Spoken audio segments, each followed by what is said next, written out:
Fala pessoal, boa tarde, tudo bem? Sejam bem-vindos a mais uma aula de História. Tio Raul hoje vai tratar de um tema interessantíssimo chamado Idade Média, dentro da parte de História Geral. Turma, Idade Média é interessante porque é um assunto que muitas pessoas tratam de forma pejorativa e errada, inclusive chamando de Idade Média, período das trevas, 1000 anos de escuridão. Esqueçam isso. A Idade Média teve muitas, mas muitas civilizações. E, na verdade, nós vamos traçar essas civilizações hoje, um paralelo, ela fazer uma pequena introdução, porque o tema da aula de hoje é a civilização bizantina, uma das primeiras e maiores civilizações, não só da Idade Média, mas de toda a história humana. Eu vou começar sobre isso. Bom, a primeira coisa que eu quero que você guarde é que a Idade Média realmente tem a duração de 10 séculos. Ela vai do século V, 476, ou seja, a queda de Roma, até o século XV, 1453, que é a queda de Constantinopla. Professor, na verdade, a primeira coisa que eu quero que você guarde é que a Idade Média tem duas subdivisões. A Alta Idade Média e a Baixa Idade Média. A Alta Idade Média, todo mundo lembra que é a formação do feudalismo. Você fala, eu lembro disso, quando o feudalismo foi formado. Tá, mas além da formação feudal, nós tivemos três grandes civilizações da Alta Idade Média. A civilização bizantina, a muçulmana e o Império Carolíngio. Tá? E é cada uma delas, antes do feudalismo, que nós vamos estudar. Além da Alta Idade Média, nós vamos entrar no século XI ao século XV, na crise do sistema feudal, que é a Baixa Idade Média. Aí nós já vamos ver outros temas. Tá? Na Baixa Idade Média você vai ver o renascimento urbano comercial, você vai ver as cruzadas, você verá a crise do século XIV. Só que aí é um assunto para daqui umas 4, 5 aulas. Tá bom? Hoje nós vamos começar a Alta Idade Média, e nós vamos começar com uma civilização muito interessante, chamada civilização bizantina, que eu vou apresentar agora para vocês, também com o nome chamado de Roma ou Império Romano Oriental. Eu vou explicar daqui a pouquinho por que esse nome. Tudo bem? Essa civilização bizantina, ou a Roma Oriental, ela tem uma característica bem interessante que eu gostaria que vocês aprendessem. Primeiro, quando o Império Romano estava caindo, você lembra que o Império Romano era enorme. Né? O Império Romano ia lá da Península Ibérica, da ponta da Ibérica até na divisa dos Balcãs. Sem contar que ele pegava o norte da África inteiro. Só que no Baixo Império Romano, ou, professor Raul, também conhecido como período de crise do Império Romano, o imperador chamado Constantino percebeu que Roma não ia mais aguentar, que ela ia cair. Então o que ele faz? De forma até brilhante e interessante, ele fala, vou fundar ou formar uma cidade lá no Oriente. Vou fazer com que essa cidade prospere. E essa cidade passou a ter o seu nome. Constantino fundou Constantinopla na antiga localização de uma cidade grega chamada Bizâncio. Por isso, essa civilização é chamada de bizantina, tá? Então a gente vai colocar aqui, ó, a localização deles é extremamente privilegiada. Então eles estão entre a Europa e a Ásia, tá? Entre a Euroásia, quer dizer, um ponto de passagem entre a Europa e a Ásia. É um ponto de transição. Então é um ponto extremamente estratégico comercial. E eu quero que você guarde mais. Além de ser um ponto estratégico comercial, dessas passagens de rotas que vocês conhecem, nós vamos ter uma outra característica aqui, que é o seguinte. Quando o imperador Constantino Romano transformou Roma, professor Raul, a Roma Oriental, ou seja, Bizâncio em Constantinopla, ele talvez já estivesse imaginando que o Império Romano poderia cair. E foi isso que aconteceu. Os romanos caíram porque grupos, por vários motivos. Né? Você tem a questão do cristianismo, você tem a questão do esgotamento do modo de produção escravista, da extensão territorial. O fato é, Roma caiu pelas invasões bárbaras. Os bárbaros invadiram Roma e destruíram o Império Romano. Só que aquela Roma oriental, ou seja, a cidade que foi formada aqui, não caiu. Então aqui continuou. É como se fosse uma continuação daquela sociedade, daquele direito romano, daquela preservação, daquela cultura ocidental que ainda continua aqui. E por que essa parte não caiu? Primeiro porque era distante das invasões bárbaras. Nós estamos falando de onde hoje é a Turquia. A cidade de Constantinopla é onde hoje é Istambul. Istambul é a capital de nada. A capital da Turquia é Ankara. Pelo amor de Deus, não cometa esse erro. Muitos professores acabam cometendo também. Tá? Então, aqui, Istambul hoje era a antiga cidade de Constantinopla. E uma outra explicação para ela não ter caído é porque existe uma muralha que a cercava e a protegeu dessas invasões bárbaras por muito tempo. Tudo bem? Então, localização extremamente privilegiada. Ponto estratégico, cidade protegida pelo Muro de Constantinopla e uma economia muito comercial, muito urbana no local da cidade. Claro que tinha as áreas rurais, mas no local da cidade era muito, muito urbana, se diferenciando da Europa, que a maioria já era feudal, rural. Aqui não. Aqui você tem uma sociedade extremamente próspera, entenderam? Extremamente próspera. Tá, quais são os 2 pontos que o vestibular cobra de civilização bizantina? São 2. Justiniano, que foi o grande imperador, o maior deles, e o cisma do Oriente. E é esse ponto, e são esses pontos, perdão, que eu quero falar para vocês. Vamos lá. Primeiro aqui um mapa de onde chegou essa expansão. A expansão começa lá dos Balcãs, lá onde hoje, professor Raul, é a questão da Turquia. Ela passa por todo o norte da África, conhecido na época, chega até a Península Ibérica e invade até a Península Itálica. Dizem que o sonho do imperador Justiniano era fazer novamente o que a gente chamava do quê? Das antigas fronteiras romanas, era reconstruir as antigas fronteiras romanas. E aí eu apresento a vocês esse famoso imperador. O Justiniano é interessante porque ele começa a centralizar o poder já desde cedo. Enquanto na Europa não existiam mais imperadores, porque lá tinha virado feudo, o Império Romano tinha caído, esse cara foi uma exceção no século VI. Ele centraliza o poder, casou-se com uma cortesã, que era uma mulher que não tinha ascensão nobre, chamada Teodora. E a Teodora, pessoal, teve uma grande influência no seu governo, até uma marca, inclusive, dentro da questão da participação da mulher na política, na Idade Média, a Teodora é o grande nome, tá? O que mais o Justiniano faz de interessante? Ele se transformou em Césaropapa. O que é o Césaropapa? Ele se tornou, ele mandava tanto na sociedade dele, era poder tão centralizado, que ele não aceitava mais as ordens vindas do Papa. Do Papa da onde, professor Raul? Do Papa da Itália, que não existia ainda, mas era o Papa europeu. Então ele não aceitava mais, quem dava as ordens era ele.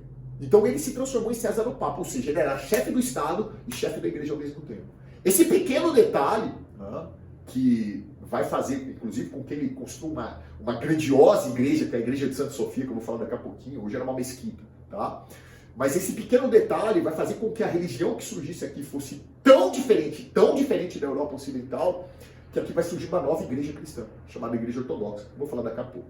Mas voltando, ele era César o Papa, e ele vai fazer um processo de expansão territorial que vocês viram, professor Raul, naquele slide passado.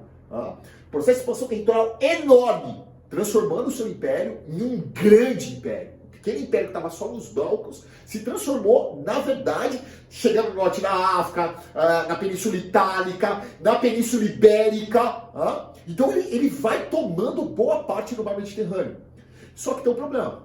Para ele fazer tudo isso, além de armas, do exército, ele tinha que manter isso através do quê? De grana, de impostos.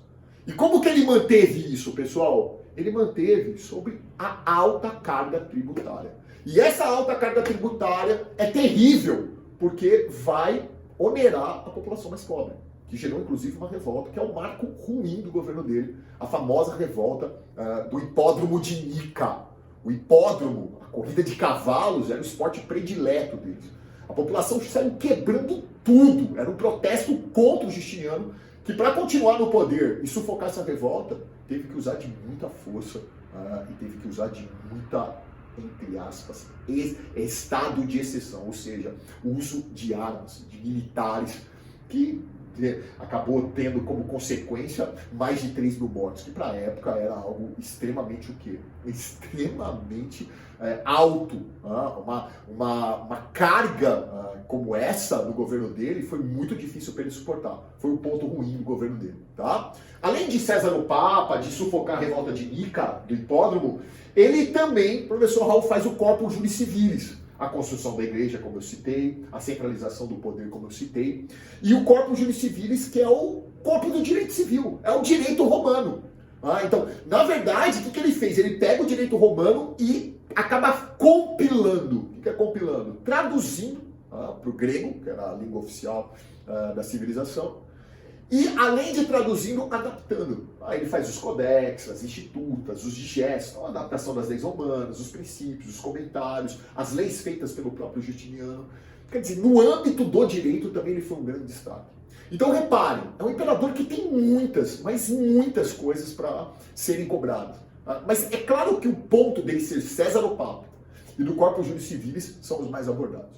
Bom, a civilização tinha mudado tanto, que vai acabar no quê? Vai acabar numa ruptura, professor Raul, entre a civilização, que era a civilização oriental, e a Igreja Católica Apostólica Romana, aquela da Itália.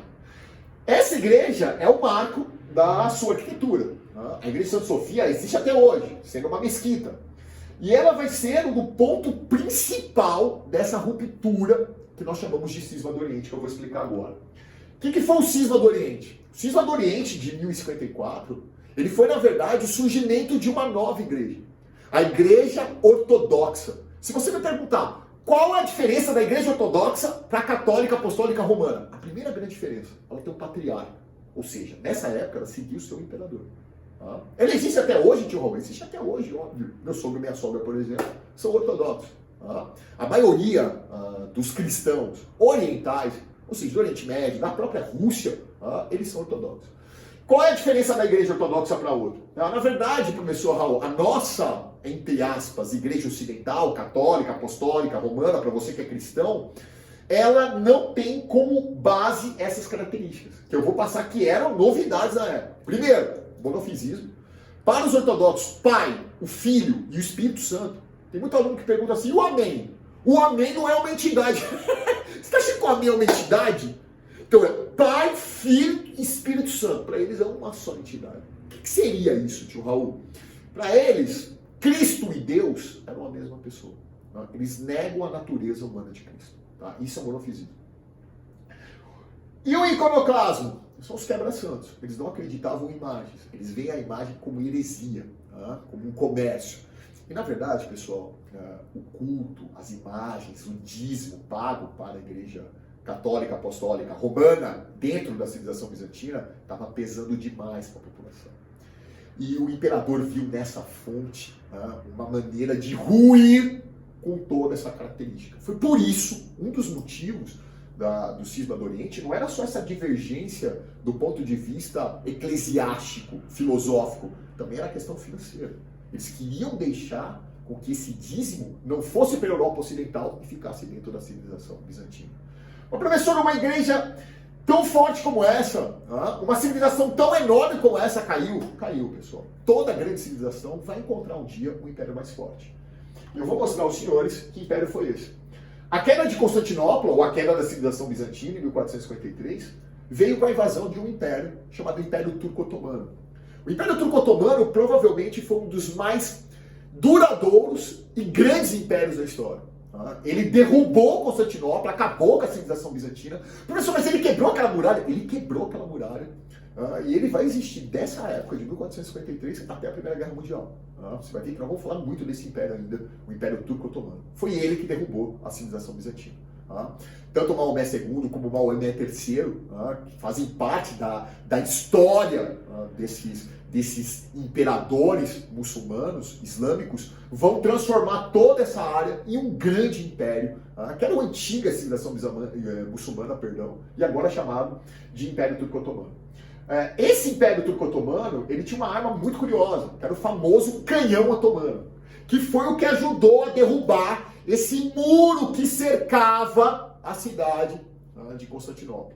Esse canhão é muito interessante porque ele possuía 19 toneladas. Você imagina o que é isso? 19 toneladas de peso. Esse peso de 19 toneladas era dividido em duas partes. Precisou, para o transporte dele, 60 animais de tração, mais 400 homens.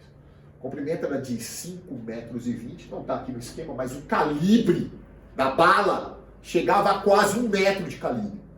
Foi um tiro e você tem os muros que cercavam Constantinopla derrubados. E aí o Império Turco-Otomano invade a civilização e destrói a civilização que você conhecia. Esse é uma imagem do canhão turco-otomano, uma réplica, tá? Uma réplica do canhão, você pode perceber os 5 metros de canhão. Para a época era algo inimaginável, foi uma das maiores armas da história, sem sombra de dúvida nenhuma. Aqui uma ilustração do que seria a tomada de Constantinopla. pelo Império Turco-Otomano. Reparem a presença do canhão. Né? É interessantíssimo você notar que esse ponto, inclusive tem uma série do Netflix que mostra a queda de Constantinopla. É interessantíssimo você assistir.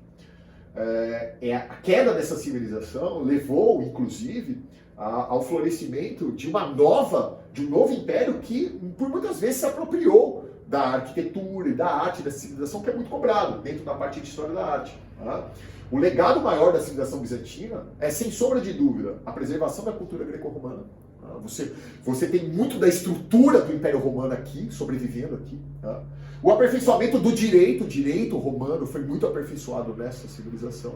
E a questão da arte, né? A arquitetura, a própria igreja de Santa Sofia é muito cobrada. Né?